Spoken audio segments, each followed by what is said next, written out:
Police officers, regardless of their jurisdiction or department, respond to countless calls every single shift, knowing that every call that they go on, no matter how big or how small, has the potential to turn incredibly dangerous very fast. So, to counteract that, they're trained to be able to adapt to the situation as it unfolds. However, what happened in 2001 to one Canadian Mountie, no amount of training could have prepared him for what he experienced. But before we get into that encounter, if you found an encounter or know a story that you'd like to have shared here on the show, please email me at the link below. If you like today's story, gently slap that like button. While you're at it, especially if you're a return viewer, please hit that subscribe button. At the same time, turn on your cherries and berries and detain the notification bell so you don't miss out on any future content. Now, let's get into today's encounter.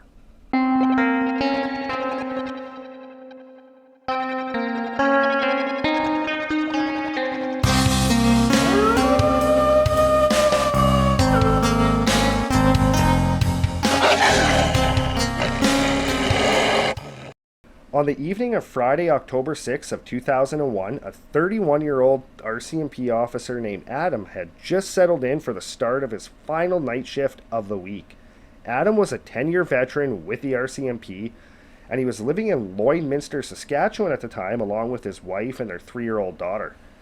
Being an RCMP officer was something that Adam really aspired to be ever since he was a small child, and even after doing this job for 10 years, he was still absolutely in love with it.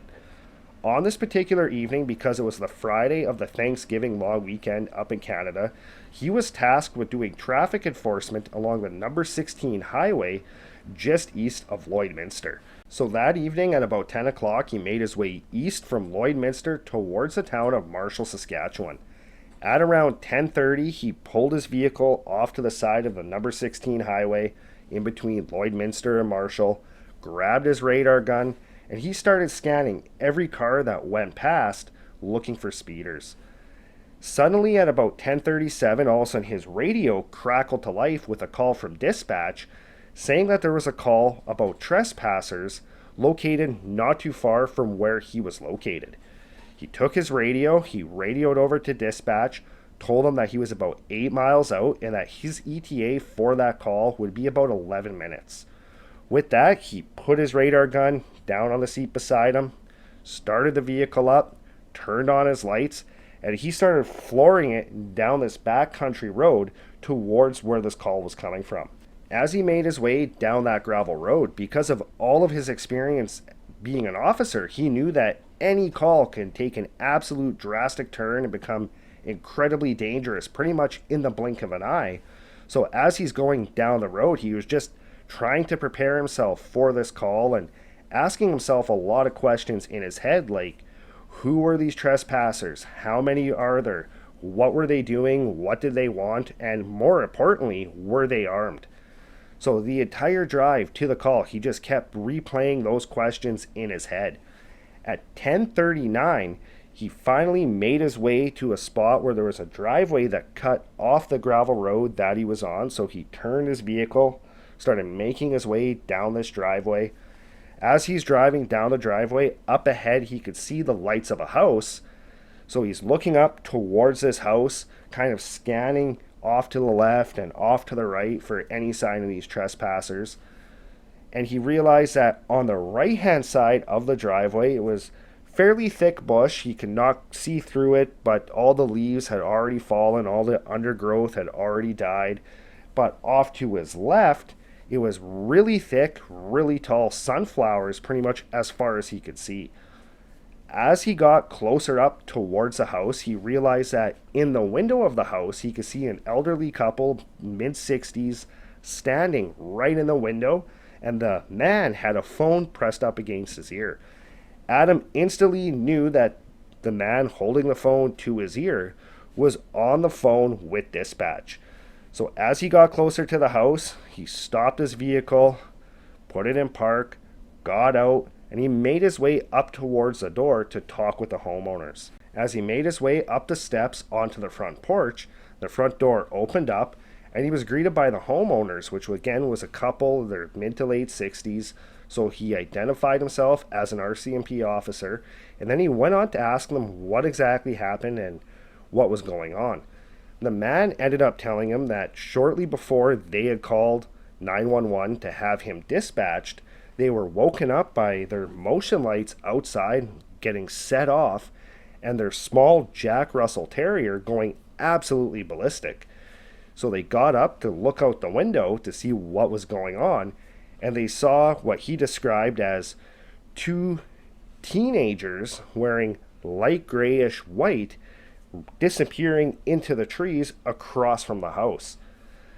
With this, Adam ended up telling them to close the door and to lock it, and that he was going to go look around the property to see if he could find these kids, to find these trespassers, to find out what they were doing, and to pretty much get them off the property. So with that, he turned around, went down the steps, and started making his way to the bush line that was located about 50 yards from the front of the house. As he approached the trees, he pulled out his flashlight. He had his hand on his sidearm ready to go just in case. And he ended up yelling out, "RCMP, come out, identify yourselves." With that, he had no response. He could not hear anybody call back from in the woods. He did not see anybody moving in the woods. So he continued closer towards the tree line. Once he was at the tree line with his flashlight up, he started scanning into the bush. And then he made his way about 150 yards along the bush line, looking into the bush and periodically yelling out, "RCMP, come out and identify yourself." After about 10 minutes of pacing along this bush line, he noticed that through the trees, he could see lights. And that's when it hit him that even though this chunk of bush was about 300 yards long, it was really only about 100 yards deep. And with all the foliage and the leaves falling off the trees and all the undergrowth being dead, he pretty much at one spot had a clear picture through to this house.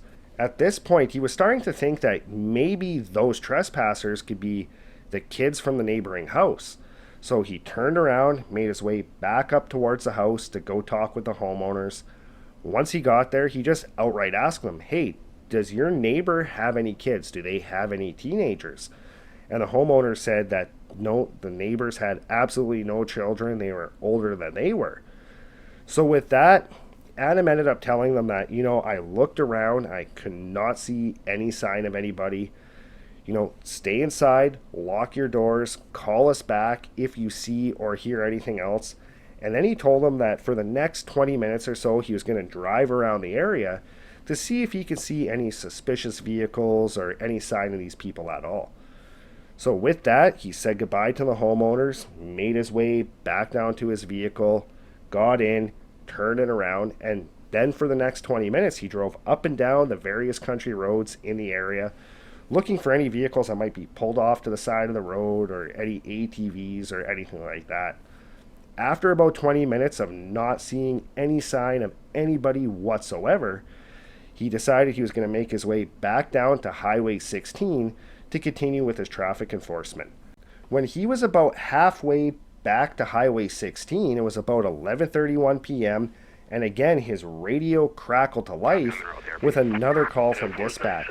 And again, this call was also for somebody trespassing on private property. So Adam reached over, he grabbed his radio, he radioed dispatch, he told them that he was going to respond to the call, and that his ETA was about 8 to 9 minutes. Now, this call was not up to the north like his first call. It was about 6 miles east from where he was now, just past the town of Marshall, Saskatchewan.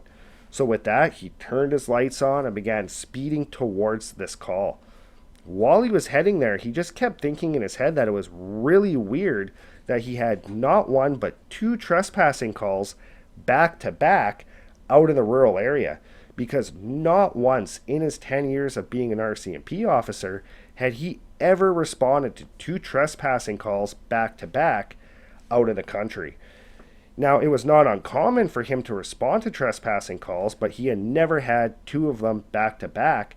So he found that to be very odd, and he started to think that maybe these 2 calls were connected. At 11:40, he arrived at this driveway that led up towards this massive country house with this huge barn located about 100 yards just to the south of it.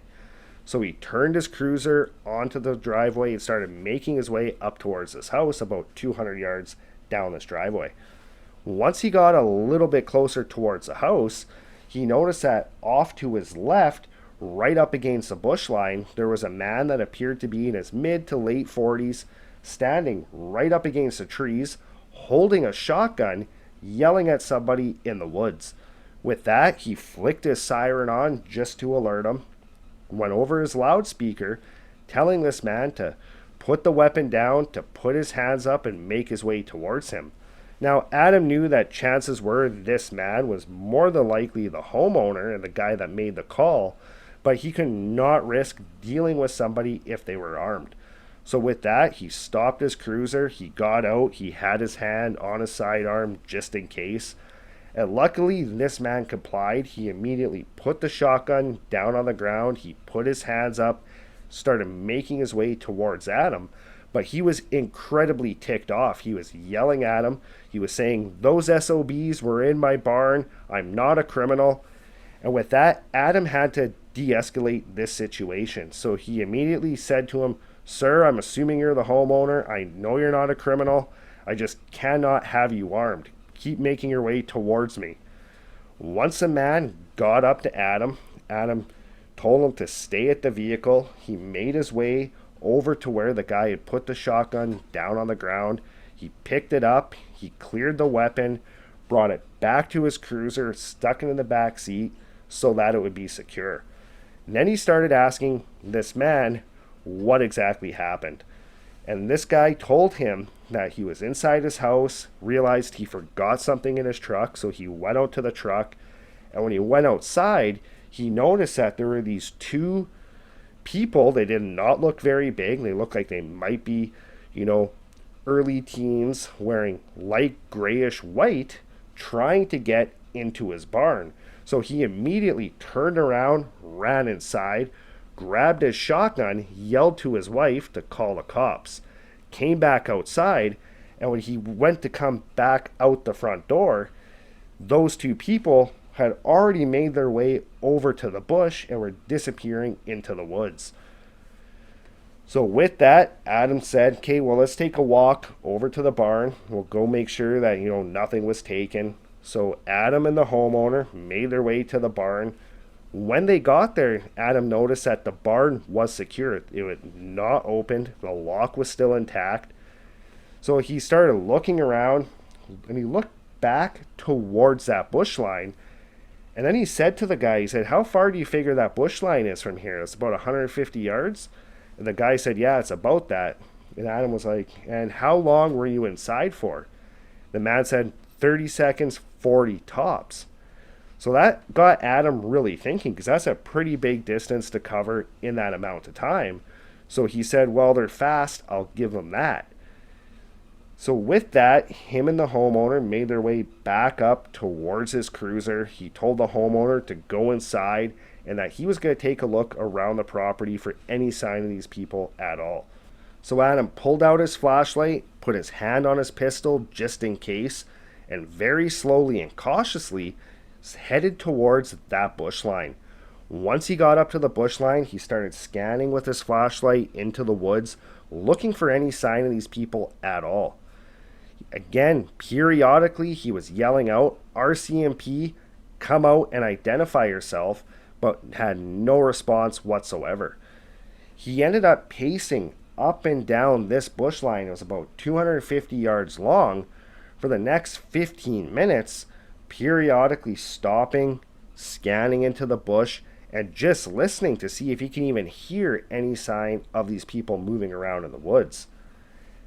After about 20 minutes, he made his way back up to the house, told the homeowner that he had no sign of these people, and just like that first call, he told them that if they come back or if they hear or see anything, to call back and he would respond right away.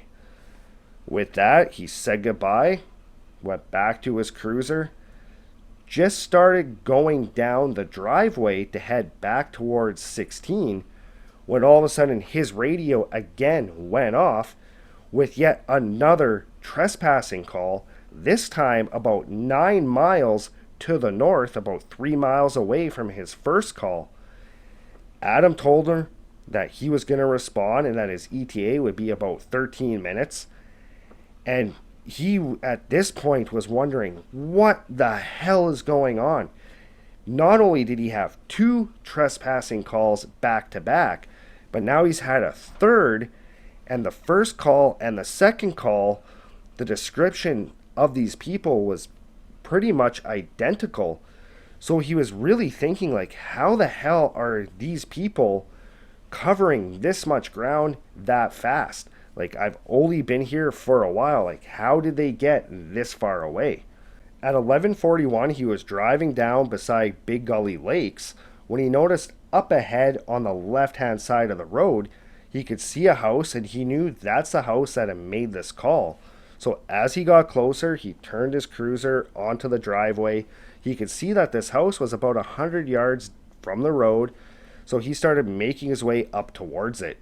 He had only gone about 50 yards when he noticed that up on the roof of this house, he could see 2 whitish gray figures running along the top of the house. They jumped down onto the garage, along the garage, and then they jumped onto the ground, and then basically beelined it straight for the woods. At this point, he floored it up towards the house, stopped right beside it, quickly got on his radio. He radioed over to dispatch that he was in pursuit of 2 suspects and that he was requesting backup. With that, he jumped out of the cruiser, had his flashlight out, he drew his sidearm, and he started running in the direction that he saw these 2 figures disappear into the bush at.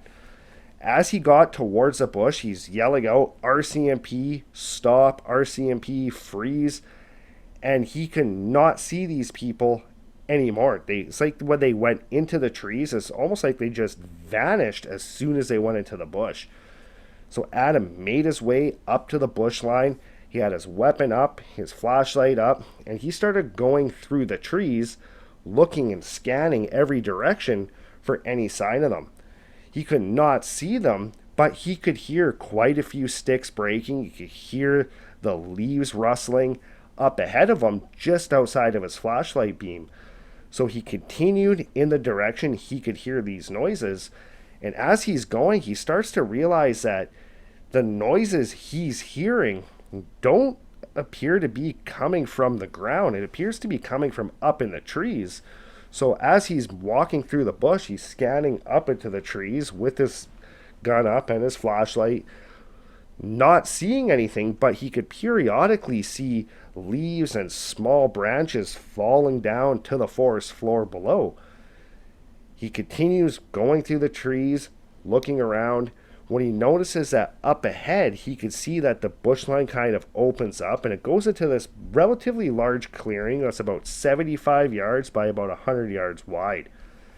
As he gets up to the side of this clearing, he notices that when he's looking into this clearing right in the middle, something doesn't seem right. Like, it's pitch black outside, but there is a decent moon, so he can see fairly well. And he could tell that in the middle of his clearing, it just did not look right. It was almost like he was looking through like a tissue paper.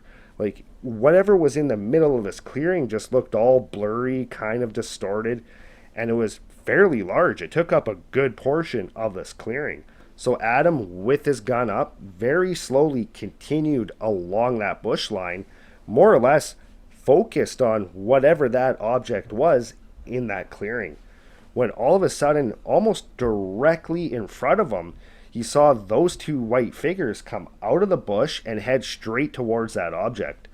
At this point, he swung around, pointing his weapon in that direction, yelled out, "RCMP, freeze," but these 2 figures just kept heading towards that blurry mass. And right in front of Adam's eyes, as these 2 figures got up to this mass, they too just completely disappeared, almost like they were absorbed into whatever this was in the clearing.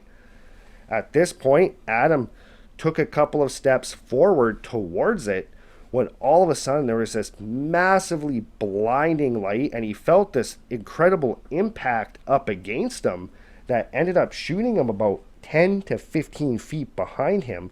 He ended up landing on his back, almost knocked him out.